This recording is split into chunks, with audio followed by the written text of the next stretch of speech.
we're going to have, a lot of young guys with not a ton of game reps. I'd like to see Jafari Harvey make the most of his playing time this year. You haven't really heard his name a ton outside of, just practice in the off season.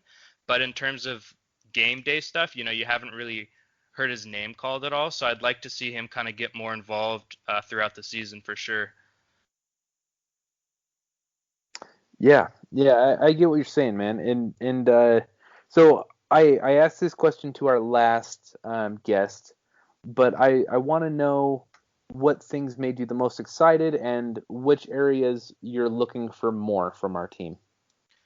Uh, Excited, not turning the ball over. That's the first thing. That's 2 games in a row without turning the ball over at all. I guess technically we did in the first game with Mark Pope, but I won't really call that a turnover because it didn't happen on offense. So no offensive turnovers so far. Getting the tight end involved, both of them, to be honest. Will Mallory's one that they called back shouldn't have been called back. Scaife barely even moved at all.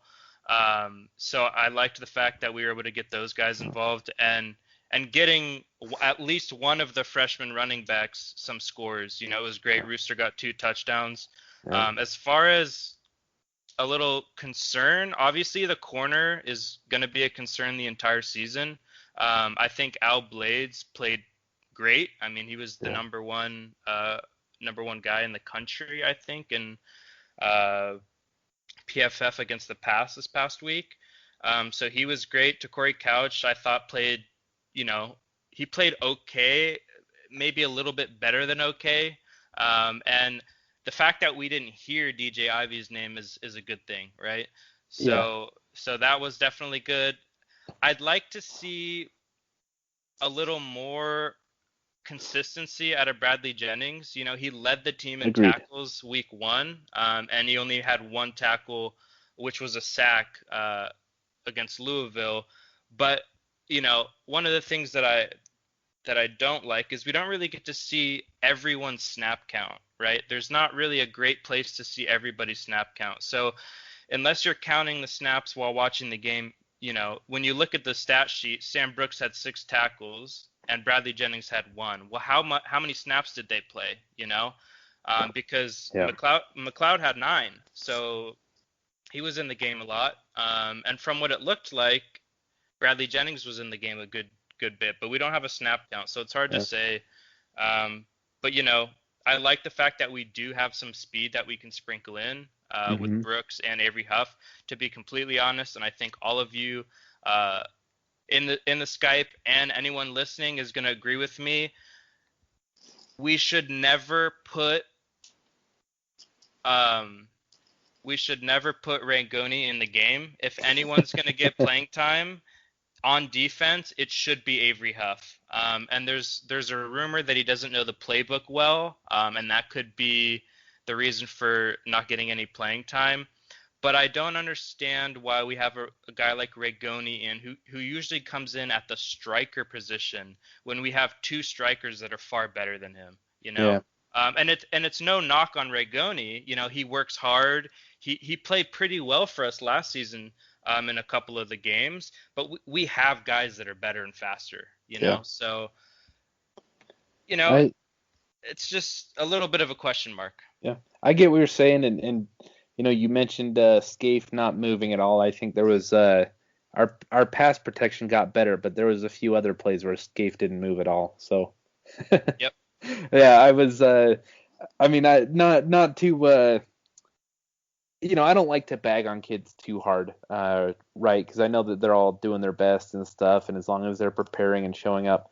One thing that did worry me is, we saw a change in the starter at left guard. It was Usman Traore in week 1. It's now Ja'Kai Clark.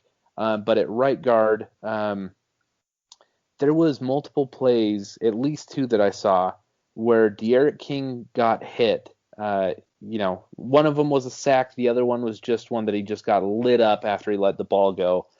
And on both of those plays, Scaife did not touch a single defensive lineman. He didn't even engage in a block. Yep. And so that's something to watch. Our I feel like our pass blocking did increase substantially after halftime. But early on, like that's kind of been a theme is for 3 out of 4 halves that we've played this season, our pass blocking's been bad. So, just something that we need to keep an eye on. And obviously Rhett Lashley can scheme around that and do whatever. But Duck, I want to get your take on what do you think about our linebackers and corners, man? Those are 2 position groups that I have long chastised. And I want to hear your take. I need to see more. I need to see more because I think they're behind a little bit with this weird season we're having. Uh-huh. You know what I mean? I think they're going to get better every week. I wasn't so crazy so down on Ivy after week 1 because a couple of those I thought that the pass rush should have got there. Yeah. Especially like if it's a downfield throw, I'm blaming the pass rush, especially when those are 2 of the flashiest guys on the team. Or not flashiest, but 2 of the bigger names on the team. It's like, dude, get the quarterback already. Yeah. Don't make a kid, cover for 35 yards. Yeah. Especially in college. Yeah. Yeah, one thing I thought was interesting, and I said this to someone, and they thought it was like scheming by Louisville, by their offensive coordinator, and I'm not smart enough to be able to tell if that's true or not, so I don't know. But I noticed that Bubba Bolden had a fantastic game, right? He was probably our best player on defense. But there was the drive that Tutu Atwell caught a touchdown pass.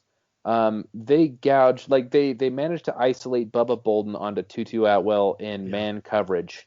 And I don't know if that was by their design or if it was Blake Baker saying, hey, I don't trust our corners. Bubba, you're our best defender, so you go cover him on man. But Bolden got gouged twice. And the reason why I bring this up is because even though he's our best defender, that's not it's either him or Jalen Phillips, in my opinion. Even though he's our best defender, the fact that we're moving him out of position to do something that is not, like he's a safety, right? Playing man coverage is not why he's here. The fact that we have to move him out of position just shows that we are not confident in the guys that are supposed to do that job. And that's, Ivy and Corey Couch. And, I like Blades, but that's something that I think we need to watch too. Max, do you have any thoughts on that? Yeah, so I read an article when Bubba, and obviously I watched a lot of Bubba, being from California. So I watched a lot of Bubba, before I watched him at Bishop Gorman with Brevin Jordan and Tate Martell, because they're all West Coast. And when I read this scouting report on him when he transferred to Miami, a lot of the analysts around the country said he might actually be better suited as a longer and thinner corner because of the range and speed that he has. So I think that Miami and Blake Baker thought he might be their best guy to cover Tutu because one, he can rough him up with his size, but at the same time, he can chase him down. And the 2 plays he did give up to Tutu, he kept Tutu in front of him. He didn't let him run loose. And I think that was our game plan. We're gonna play back and we're gonna make them beat us short. We're not gonna let Tutu catch a little slant and take it to the house like he did the season before. So I think it was just part of our game plan, and especially when you play a team like Louisville who loves to run the ball, and they did a great job of it. If you have a safety, playing man-to-man guarding, Tutu, and it's a run, he's already closer up, right? So he's already closer to make that tackle on the running back. So I think it definitely had to do less with the fact that we don't trust our guys and more that they just thought that was a good matchup for us. Okay. Well, I got one last question for you, man, before we wrap things up here. I want to know how you're feeling about this Florida State game and give me a projection. So Florida State's always a tricky one. On paper, we're better than them this year. On the field so far, we're better than them this year. But it doesn't matter if we're 0-10 and Florida State's 10-0 or vice versa. It's always going to be a dogfight. They play their best game when they play against Miami.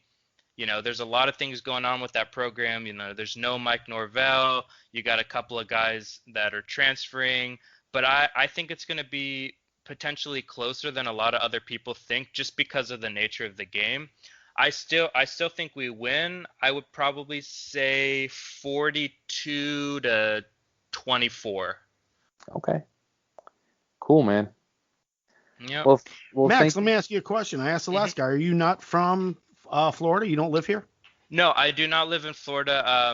I was born and raised in San Diego. My dad went to the University of Miami, so I inherently was a fan. Nice. All right. Yeah. Cool.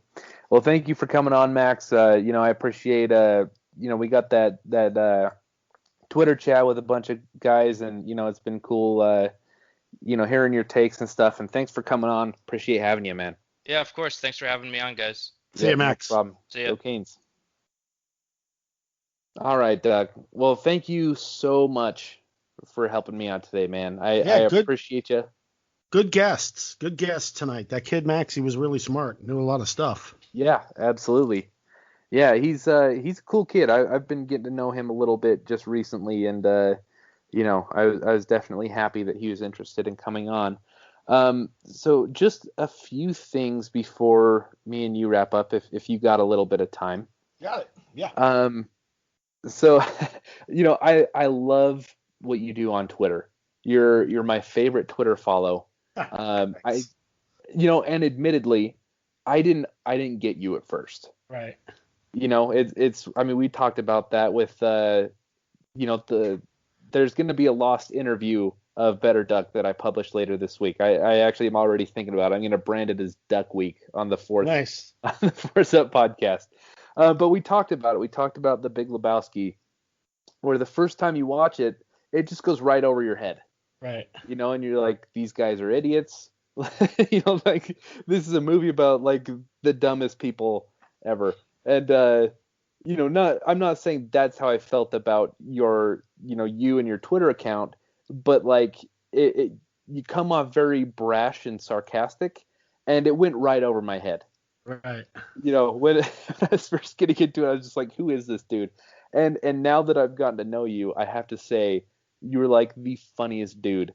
And where I'm going with this is as exciting as this season has been so far, we've solved a lot of the stupid problems. We have a great kicker. We have a great offensive mind. We have a great quarterback. Our defense, I think it's one of our worst in the last few years, but at least it's steady, right? It's not giving our offense fits. I want to hear like the best BetterDuck rant. Like what is your sticking point right here? What's the but? Because I could say all those things and I want to hear what is your but. Well, the but is we gave up 500 yards to Louisville. Louisville is a renegade program. I talked about this a little bit on my podcast. They're not a premier elite school. They had Lamar Jackson. They had Teddy Bridgewater. They put out some players here and there. But for the most part, they take players that can't get into Miami. Yeah. So giving up 500 yards. I realize I'm showing my age and everything now, that the days of, games being 14-10 are over and 200 yards of offense. But I just can't get over, Louisville threw for 300 and rushed for 200. Yeah. Yeah, I said after the UAB game that even though our stats on defense look really good, that we gave up less than 300 yards total, only 80 yards of rushing. Like the optics weren't great to me. I watched that team and I thought, this is a team that we should have beat down. Like they moved the ball way too well on occasion, especially when they had their first quarterback in, because they did a little bit of musical chairs, and that second quarterback that they'd throw out there was terrible. But when they had their starter in there, they weren't half bad moving the ball against us. So like the optics on defense haven't been great in either game. I did think we actually improved this week, even though it looked worse. But I just think, we might have flipped that switch and we're back